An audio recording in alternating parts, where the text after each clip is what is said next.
Olá, quarto ano, tudo bem com vocês? Hoje a nossa aula será de História, tá bom? Vamos relembrar um pouquinho o último conteúdo estudado, que foi com a chegada dos imigrantes portugueses ao Brasil. Após a escravidão, abolida a escravidão, os portugueses, uma outra leva, de portugueses, eles resolveram vir morar no Brasil, trabalhar no Brasil. Não foi complicado para eles, como para os primeiros que chegaram, porque aqui já existiam portugueses, na época da colonização. Então, para se adaptar, foi mais fácil. E aí eles trouxeram com eles os costumes religiosos, de culinária, as danças, certo? Mas após esse período, ou próximo também a esse período, vieram outros imigrantes, que foram os italianos. Então agora nós vamos ouvir um pouquinho sobre o que fala o nosso livro, sobre a imigração dos italianos, tá bom? Quem não estiver ainda com o livro, presta atenção no que eu vou ler agora e no que eu vou explicar. E depois, quando vocês estiverem com o livro, vocês vão dar uma revisada, leem novamente o texto. Vocês também, se quiserem, têm a opção na plataforma, tem todos os nossos livros de forma digital. Então, vocês podem acessar e também fazer a leitura através do livro digital, tá bom? Então, hoje, quem já estiver com o livro, quiser acompanhar, pausa o vídeo agora, pega o livro e abre na página 31, tá bom? Dando continuidade, agora nós vamos falar sobre os italianos. Precisa-se de trabalhadores. Quando os colonizadores portugueses começaram a ocupar o Brasil, precisavam de trabalhadores para os engenhos de açúcar. Então, vejam, eles precisavam da mão de obra de pessoas para trabalharem no plantio da cana, plantio, colheita e fabricação do açúcar. Por isso, eles começaram a comercializar e trazer africanos escravizados. Foi o que eu disse agora há pouco, Mas esse período passou. Além de abastecer a colônia com mão de obra, esse comércio rendeu muito dinheiro para Portugal. Então, vejam, era uma mão de obra que eles não pagavam por essa mão de obra. Por isso que é chamado de mão de obra escrava. Eles trabalhavam e o máximo que eles recebiam era moradia muito precária e alimento, também bem precário. Mas remuneração, salário, dinheiro por esse trabalho, eles não recebiam. Então, por isso que Portugal, isso rendeu muito lucro a Portugal, porque eles só ganhavam, eles vendiam, eles comercializavam a cana e todos os produtos feitos através da cana, mas eles não gastavam muito por isso, porque eles não precisavam pagar por essa mão de obra, por quem produzia, para quem produzia, aliás. A escravidão africana foi muito explorada no Brasil até ser extinta em 1888. Também havia escravidão indígena, principalmente na região da Amazônia e nos atuais estados de Mato Grosso, São Paulo e Paraná. Então, veja, começou pelos indígenas, que eram os primeiros habitantes aqui. Quando eles chegaram, eles encontraram os índios e eles tentaram escravizar os índios. Conseguiram, mas eles, como eu expliquei para vocês, eles eram muito arredios, eles eram muito nativos, muito rebeldes, então era bem trabalhoso. Depois vieram os negros, mas aí foi abolida a escravidão. Desde 1819, antes mesmo da libertação dos negros escravizados, começaram a chegar ao Brasil imigrantes europeus para trabalhar principalmente na lavoura. O que é lavoura? Quem sabe? Lembram que a tia falou sobre as lavouras? É o plantio, com outros plantios. Mas foi a partir de 1850, com a proibição do comércio de negros escravizados, que o número de imigrantes aumentou. No livro de vocês, ou então quem for acessar o livro digital, vocês vão observar que tem essas duas imagens aqui, ó, tá? São folhetos. Vejam o que dizem esses folhetos. As imagens ao lado ajudam você a saber mais sobre quem eram esses imigrantes que escolhiam o Brasil para viver. São capas de publicações distribuídas na Itália e em Portugal para atrair imigrantes ao Brasil entre o final do século XIX e o começo do século XX. Esse folhetinho aqui, amarelo, ele foi distribuído na Itália em 1901. Deixa eu aproximar aqui da câmera. E esse outro aqui, em Portugal, em 1886. Estes folhetos, eles ofereciam terras férteis, quer dizer, terras que tudo que se plantava, eles iam colher, eles iam ter sucesso com as plantações. Tinham sementes boas acomodações, boas casas, bons lugares para morar, boas terras. As estradas eram boas, porém isso nem sempre correspondia à realidade. Então era meio que uma propaganda enganosa, né? Para a época, hoje a gente poderia chamar de propaganda enganosa. Mas eles queriam atrair esses trabalhadores agora para ocuparem essas terras e produzir na nova terra, né? E aí o que aconteceu? Os europeus, naquela época, eles viviam momentos difíceis, né? Então eles procuraram melhores condições. E atraídos por esses folhetos, né, vendendo ótimas condições de vida, oferecendo ótimas condições de vida, eles não pensaram duas vezes e muitos vieram para o Brasil. Outros portugueses e agora italianos também.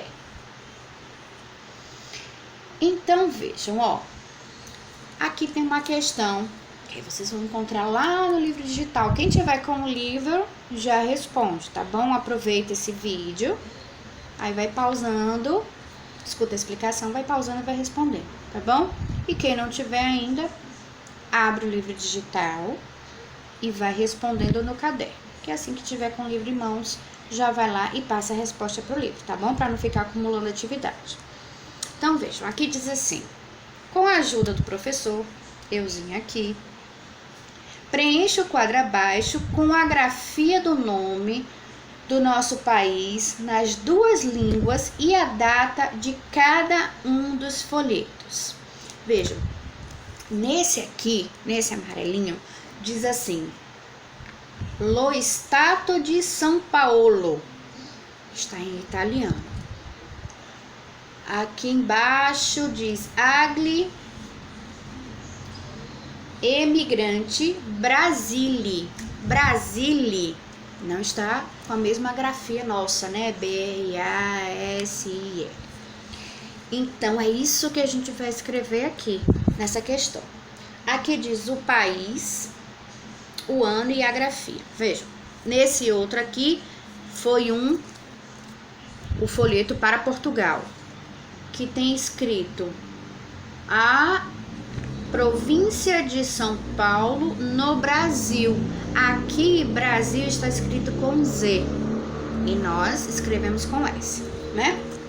Então aqui nessa questão nós vamos observar que país, Portugal. Ano, esse folheto foi emitido em 1886. Então aqui em Portugal vocês, ano 1886. Coloca com os númerozinhos, tá? E com algarismos. A grafia é a forma como está escrito aqui no folheto. Brasil com Z. Lembrem de escrever Brasil com letra maiúscula, certo? Substantivo próprio, nome de um país, tá bom? Aqui abaixo tá perguntando, ó, Itália. Em que ano esse folheto aqui foi emitido para a Itália? Em 1901. Então aqui na linhazinha vocês vão colocar o ano, 1901. E a grafia, a forma como foi escrito. Aqui no folheto está Brasile, Brasile. Também vocês vão colocar com letra maiúscula, tá bom? É só observar aqui no folhetinho como é que está escrito. Na segunda questão, lembram que a tia disse para vocês observarem o que tem aqui do lado? Tem uma folhinha. Então, porque essa questão é para ser respondida no caderno, tá bom? Diz assim: em dupla, cria uma frase para atrair imigrantes para o Brasil atual. Como a gente não pode estar junto, a gente não pode nem formar duplas, né? Nesse momento. Mas faça o seguinte: aproveita o papai e a mamãe que estão aí com vocês. Não sei quem vai estar aí no momento com vocês. E aí, pede ajuda e forme uma frase, como se fosse uma propaganda, né? A gente não assiste a TV e lá na TV tem sempre uma propaganda atrativa para que a gente compre algum produto. Nesse caso, vocês vão criar uma frase bem criativa, bem atrativa, chamando imigrantes para o Brasil. O que tem de bom no Brasil? O que tem de atrativo para que a gente consiga trazer imigrantes para o Brasil, tá? Então, é isso que vocês vão fazer. Então, no momento, como a gente não pode fazer isso na sala com os colegas, vê se consegue fazer com o papai e com a mamãe, tá bom? Vê se eles ajudam vocês. Vamos lá, continuando. Página 32. Leia o texto a seguir. A chegada dos imigrantes. Então, esse texto aqui vai falar um pouquinho como foi a chegada dos imigrantes. No Porto de Santos, lembram que eu falei sobre Santos, que fica no estado de São Paulo. É uma cidade litorânea. No Porto de Santos, formou-se a maior confusão na hora do desembarque. Homens para um lado, mulheres para o outro. Em salas separadas, os imigrantes foram despidos. O que é despidos? Tirou-se as roupas. As roupas do corpo e as que traziam nas trouxas foram levadas para a rotineira desinfecção. Já ouviram essa palavra, desinfecção? Lembra o quê? Desinfetar, não é? Então vejam, mas por que acontecia isso? Por que faziam isso?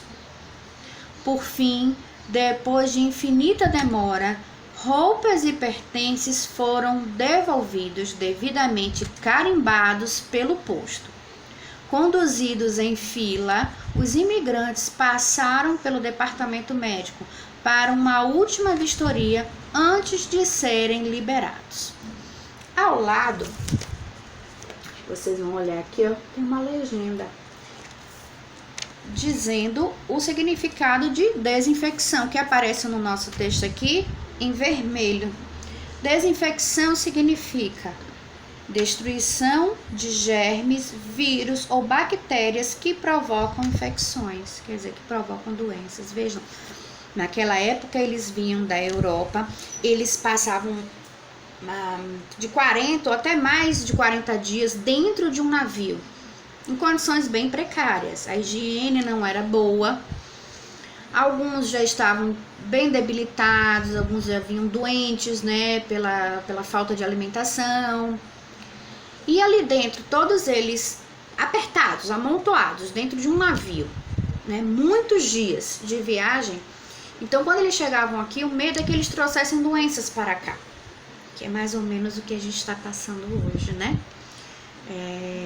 Esse vírus, né, que tem uma rotatividade grande, ele se espalha muito fácil. E isso já acontecia naquela época. Não estou dizendo que é o coronavírus, né? Nem que na época isso tornou-se uma pandemia, não é isso. Mas eles tinham esse cuidado de não trazer doenças de outros países para cá. Então eles faziam uma desinfecção. Eles tiravam toda a roupa, mas aí separavam homens e mulheres, tiravam toda a roupa e todos os outros utensílios e roupas que eles traziam, desinfectavam tudo para matar esses germes, essas bactérias, esses vírus que poderiam estar ali, para que essas doenças não se proliferassem aqui no Brasil, tá? E depois eles devolviam. Parece assim uma coisa estranha, né? Ai, mas tirar as roupas das pessoas, mas era por questão de cuidado. Hoje a gente faz, já faz essa desinfecção, a gente vê, né, no jornal que muitas cidades